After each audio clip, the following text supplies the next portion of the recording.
Hello everyone, welcome back to my channel. কেমন আছেন সবাই? আশা করি সবাই বেশ ভালো আছেন। আমি আল্লাহর রহমতে অনেক বেশি ভালো আছি।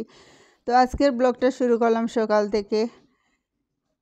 বাসার চাদর উপরে উঠে আকাশের ভিউটা নিলাম। দেখতে পাচ্ছেন সকাল থেকে আমাদের সিলেটে খুব বেশি কুয়াশা, এখনও রোদ উঠেনি, খুব বেশি ঠান্ডা ছিল। আর এই তো আকাশে একটি চিল পাখি মনের সুখে উড়ে বেড়াচ্ছে। আর আকাশের অবস্থাটা দেখতে পাচ্ছেন, কুয়াশার কারণে খুব বেশি ঠান্ডা।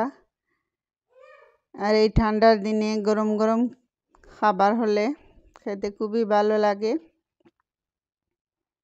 ঠান্ডার কারণে আমরা এখনও ঘর থেকে কেউ বাইর হয়নি, এত বেশি ঠান্ডা ছিল।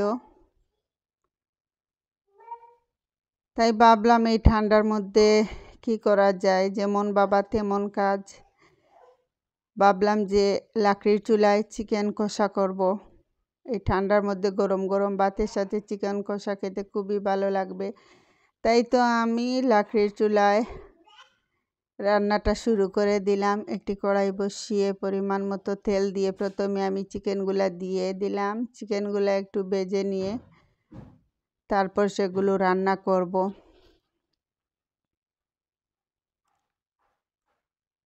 লাকড়ির চুলা রান্নাটা খুবই সুস্বাদু হয়, আপনারা সবাই জানেন। গ্যাসের চুলা থেকে লাকড়ির চুলা রান্নাটা ডিফারেন্ট থাকে। আর আমি মাঝে মধ্যে এভাবে ট্রাই করি। আসলে তো আমরা যারা শহরে বসবাস করি, আমাদের পক্ষে লাকড়ি চুলা রান্নাটা সবসময় পসিবল হয় না। আর আমার একটি চুলা রেডি আছে। আমার যখন মন চায় কোনো কিছু খেতে, তখন এভাবেই ট্রাই করি। আর চিকেনটা ভাজা হয়ে এলে এবার আমি তেলের মধ্যে রসুন বাটা এবং পেঁয়াজ বাটা দিয়ে এগুলো ভেজে নেব।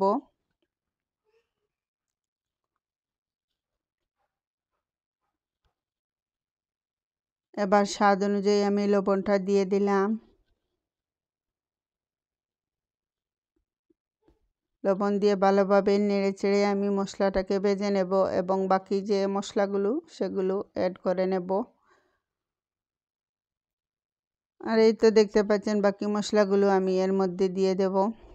আর লাকড়ির চুলায় রান্নাটা কিন্তু শহরে যারা ট্রাই করি অনেক কষ্টের ব্যাপার হয়ে যায়। আর আমি তো সিঁড়ি করে বসে এই চুলায় রান্না করছি, তো অনেক কিছু নিয়ে আসতে হয় রান্নাটা করার জন্য। আর এই লাকড়ির চুলার চিকেন কষাটা আমার বাচ্চারা খুবই পছন্দ করে, আমার কাছেও ভালো লাগে। দেখতে পাচ্ছেন কি সুন্দরভাবে মশলাটা কষানো হচ্ছে। মশলাটা কষানো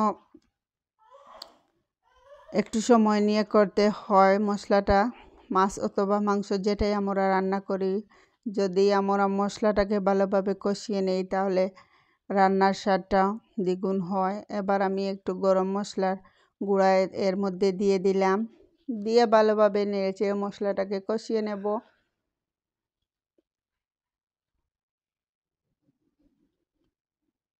যখন দেখব যে আমার মশলাটা কষানো হয়ে এসেছে, তখন আমি ভেজে রাখা এই চিকেনগুলো এর মধ্যে দিয়ে নেড়েচেড়ে আমি কিছু সময় রান্না করব। আর এভাবে চিকেন কষা খেলে খুবই ভালো লাগে। যারা লাকড়ির চুলায় এভাবে চিকেন কষা রান্না করে খেয়েছেন তারাই বুঝতে পারবেন এর স্বাদটা ঠিক কতটুকু। আর আমি যখন আমার বাচ্চাদের যখন ছুটি হয়, স্কুল বন্ধ থাকে, যখন আমার বাবার বাড়ি বেড়াতে যাই, ঠিক এভাবেই আমি গ্যাসের চুলায় না রেঁধে লাকড়ির চুলায় রান্না করি। কারণ লাকড়ির চুলার রান্নাটা ডিফারেন্ট হয়, খেতে খুবই সুস্বাদু, ভালো লাগে।